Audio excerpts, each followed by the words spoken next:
Hey,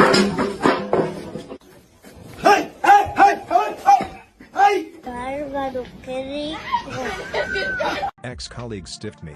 So I dangled a carrot to get my payment. Not in the US. This was way back in 2010 when Facebook was the de facto social media. I am a content writer and was in between jobs. An ex-colleague reached out to me and said he was making a corporate film and needed a script writer. I jumped at the offer, although I regret that we did only an oral agreement on the payment amount. Submitted the first draft. He pointed 1,000 reasons why he didn't like it. So did a second, then third draft. He kept rejecting, even though magically the text had already been translated into our native language and was being used in production. So, I put my foot down and said, "Nope, first pay me full amount for any more revisions." He stopped communicating after that and I realized I had been taken for a ride. His film was complete. I sent him a long text bashing him for breaking my trust. So, out of guilt he paid me $30, saying that's what my work was worth. A few months later, I got a job at a big corporation that used to hire production houses to make documentaries about its philanthropic work. I had absolutely nothing to do with that department, but I decided to use it as a carrot. I put up a Facebook post about it. I had around 50 friends and manually hid the post from 49 so it was visible only to him. Lol. He took the bait and messaged me asking how to apply. Then I gave him a piece of my mind and said he had no integrity and I would not work with him. He promptly transferred the remaining amount. So, I played along. The department in fact did hire companies annually, but it would always happen in the month of April, and we were in December at that time. So,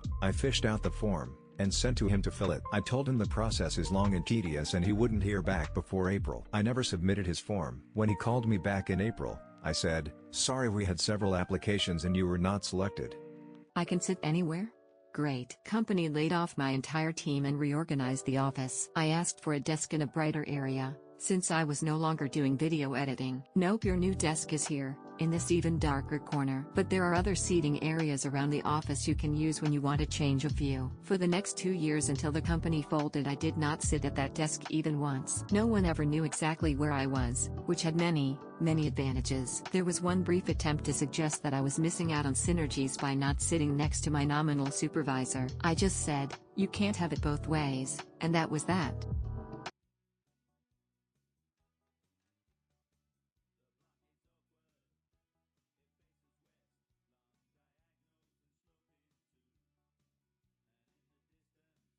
Make fun of an old lady? Be ready for a haircut. A few years ago, I went to a concert in Fort Lauderdale by myself to see Boy George. I was in my mid-50s, as were a lot, but not most, of the crowd. 2 rows in front of me, I saw an elderly woman also by herself. She was dressed in unusual clothing and her hair was a bit of a mess, but boy, she really enjoyed the concert and didn't care what anyone thought. She was my hero, and I got the courage to stand up and dance, too. After a few minutes, 2 mid-20s couples decided that an elderly woman who was different than everyone else had no business enjoying the concert, so they started throwing little candies at her until she turned around. When she did, they all laughed in her face, pointing at her like they were in first grade. Seeing her cower and sit down made me furious, so I tapped one of the women on the shoulder and when she turned around, I said, "Please be kind." Her partner turned around and told me to shut up and mind my own business. They continued to throw candy at her and after about 5 minutes, she left and never returned. Did I mention said younger women had the most lovely, thick, beautiful, silky, long black hair? Yeah, I thought how terrible it would be if gum got stuck in her, a nightmare. I'm an avid gum chewer, so I took a stick of gum out of my purse, properly chewed it, and over the next hour or so, as she flipped her hair back on occasion, I was able to work it well into her hair without her ever noticing. It was so stuck that I almost felt badly, but then I thought, make fun of an old lady, get a haircut. I still smile thinking about it, knowing that as she found it, my old lady face popped in her head as she realized it was me who did it. Tifu by getting a pen cap stuck in my cast, nearly amputating my arm. This was years ago when I was 12, got a cast for a fractured thumb. When it would get itchy I would stick pens in there and one day a cap got stuck. Over time I would get this really sharp stinging pain on my wrist, but didn't think much of it since it would go away quick. I would skate a lot and get sweaty so it would smell. When they cut off my cast it was full of blood inside and the pen cap was digging its way into my wrist. A foul smell and was clearly infected, pus everywhere. Doctor said if I waited a days longer that it possibly would have needed to be amputated. I have a cool scar now, DL drive. Pen cap in my cast was digging into my wrist, nearly causing my arm to be amputated. Character counters, here is some word salad. Smitty Weber Jan Jensen.